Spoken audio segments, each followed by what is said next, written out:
Hello friends, what's up? Welcome back to a new video. Today I'm going to share with you some high protein vegetarian meals for weight loss. Now I know everybody's weight loss goals are different.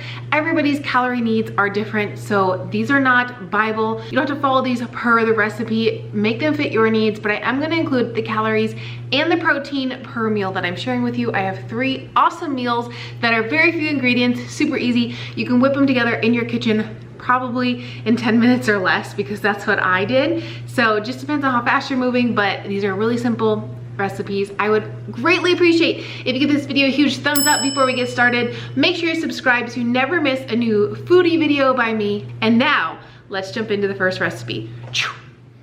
As we're going through the recipes today, I do want to talk to you a little bit about my goals. Because if you've been around my channel for any amount of time in the last year, you know that I just had a baby. And so right now I am currently on a mission to kind of like just challenge myself to see what I can do postpartum. Now that I have been cleared to work out, I can do all the things. I want to eat my best for my best self. I want to have a glow up summer.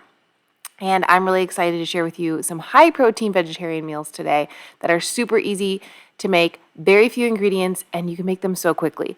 Jasmine rice, by far superior, I think. I know a lot of people like brown rice. If you do, that's great. I personally don't. It always hurts my stomach, so I tend to not eat brown rice unless it's like prepackaged. Then for whatever reason, it doesn't hurt my stomach. But whenever I make it, I don't know, maybe I don't get the ratio right. Maybe I don't cook it long enough. It just doesn't sit well with me. So I did jasmine rice, zucchini, because zucchini is definitely in season. It's super on sale right now. I don't have a garden. I don't grow my own things, but it's definitely on sale. So that tells me it's in season. And then I got these field roast sausages, which I haven't had in a long time, but I really enjoyed them. It was just a great way to get a lot of protein in, minimal ingredients, and just have a really great meal prep. So I meal prepped for both my husband and I. I did 4 meals of each, and then I also made some protein bars. So we have a lot of meals to go over today. But like I said, I do have some goals. I am doing a 21-day workout challenge. I'm not counting calories. I'm not counting macros, but I did talk about this over on my other channel. I do want to eat a certain way to make sure that I am being my best self for me and for my baby. Since I am exclusively pumping, I want to make sure that I have the adequate calories. But I also find for myself that I need protein so that way I don't feel hungry all the time.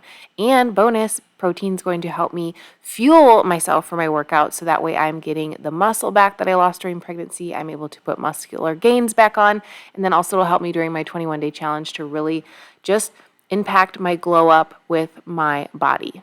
All right, we've talked enough about goals. Let's start back onto this recipe. So as you saw, I just kind of chopped the sausages and the zucchini, and then I just steamed them with a little bit of water, and it took about 5 minutes, and they were to my liking, and then I separated them into the dishes. I don't care if everything's like to the certain gram or anything like that. Like I said, I'm not counting calories or counting macros, so I'm just kind of eyeballing everything. I made a cup of dry jasmine rice, so each cup ended up getting a quarter of that if you kind of eyeball it a little bit, which ends up being about a half a cup cooked. This was like the perfect post-workout meal for me, and it ended up being, I think, almost 30 grams of protein. You can see in the beginning. Oh, also, I'll post a clip of it real quickly right here. Yeah, almost 30 grams of protein, 29 grams of protein, which I think is amazing for a meal. A huge thank you to OSEA for sponsoring today's video and helping me with my glow up. Not only is it from the inside with what I'm eating, but also the outside. Because it's summertime, it's super dry. They always keep my skin looking nourished and glowy. Some of the things I love about OSEA is that they are free of questionable ingredients. Seaweed is their source, so if you want the best feeling on your skin, this is where it's at. Plus, something that's super extra special to me now, having a daughter, is this company is mother and daughter founded. I just think that's so absolutely amazing. It just plays close to my heart since I now have a daughter of my own. Speaking of my daughter, this body oil saved me throughout my pregnancy. It is what I used along with their body butter for my tummy for stretch marks. I never got a single stretch mark. My body completely bounced back, and I completely think it's because of this. All of my pregnant friends, I have gotten them on this and told them, like, you have to keep your skin nourished because you don't want stretch marks, and it completely saved me. Hello, mom life. I am absolutely 100% pumping as I am nourishing. Look at this glow up on my skin. Like, you can definitely see how this makes my legs look. It's absolutely beautiful. The body oil smells absolutely amazing. It never bothered me throughout my pregnancy, and I had so many aversions to scent, but it has scents of passion fruit and acai along with other elements in it, and it just smells absolutely amazing. For a limited time, OSEA has a build your own bundle offer. You can go ahead and click the link in the description box below. When you bundle 2 of the products that I'm sharing with you guys today, you can save 15%, and when you bundle all 3, you can save 20%. So now is the time to stock up. Summer is not over, but also these are great winter products as well because our skin is also dry in the winter time. Go ahead and check out the description box and follow the link to purchase your OSEA. Moving on to the next recipe, I'm using the same sausage, but I'm using the Italian season one. And then since I was kind of inspired by that, I decided to do a pasta focused meal. If you don't have access to a Trader Joe's, then you might not be able to get this lemon pesto from there. But I did go ahead and do a quick Google search. And Target has one that's similar by the Good & Gather brand, and so does Whole Foods. So if you have either a Target or a Whole Foods near you, check it out. If not, use a regular pesto, an Alfredo sauce, or red sauce. Any of that would be really delicious. Again, using zucchini, keeping it simple. One of the things I like to do with my meal prep is kind of use the same ingredients and then just utilize them different ways. I think that's really helpful when you are grocery shopping and meal planning. And it can also save a lot of money because, like I said, zucchini's in season right now, but also the sausages were like 2 for $4. So you can kind of, make small adjustments with the carbohydrates or the seasonings you're using and kind of switch things up by making it feel like a new meal, but also you're kind of using the same ingredients. I don't know. I like to do it that way. And for this sausage, it is a little bit crumblier than the other sausage. So I just kind of crumbled it with my hands. And then I wanted to do kind of more of a different texture for this one. And I just used water again to steam the zucchini and the sausage, cooked it to my liking, kind of smashed it down. Once the pasta was cooked, I drained it, put it back in the pan, added the sausage and zucchini, added the lemon pesto, added a little bit of water because the lemon pesto was really, really thick, and I felt like it could use some water to kind of make sure it covered all of the noodles and sausage. And then I just portioned it out again in some meal prep containers that are mix match because we live in a real house for real people. We don't have like perfect, aesthetically looking meal prep containers. We just use what we have. And then this meal ended up being close to 50 grams of protein, which I definitely could have made this into 8 portions, but I was thinking of my husband and thinking he would like a larger portion. For me, I could have definitely made it into 8 portions if it was just me eating it. But then what I ended up doing is I'm trying to aim, my goal is between 120 and 140 grams of protein a day. That's like my only nutritional goal. I'm not like heavily tracking, but you can track those things without being OCD. I added the elements of the calories and nutrition like for you guys, but I'm not personally tracking.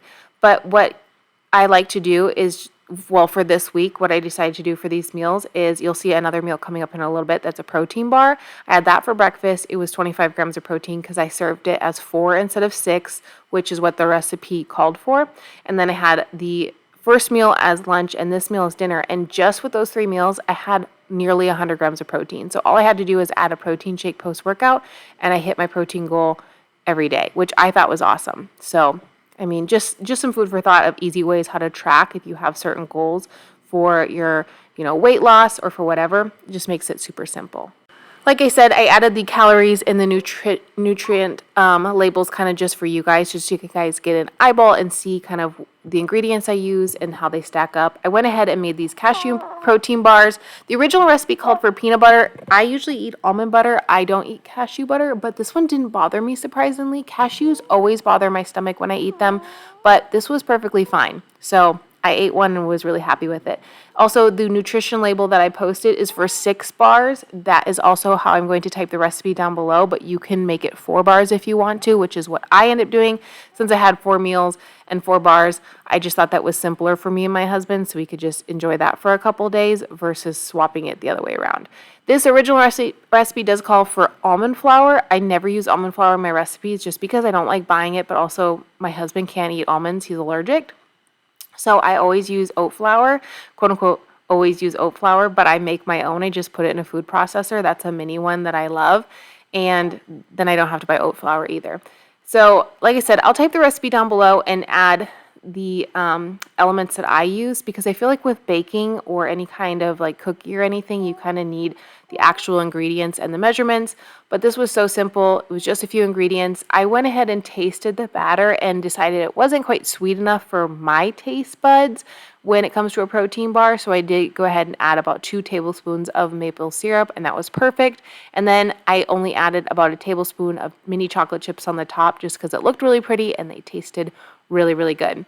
As you can see, the mixture is very crumbly. I went ahead and added about 1/3 of a cup of cold water, and the texture of these should be almost like Play-Doh. It should be really pliable. You can roll it into balls if it is the right texture. So you can press it into parchment paper and then refrigerate for a couple hours.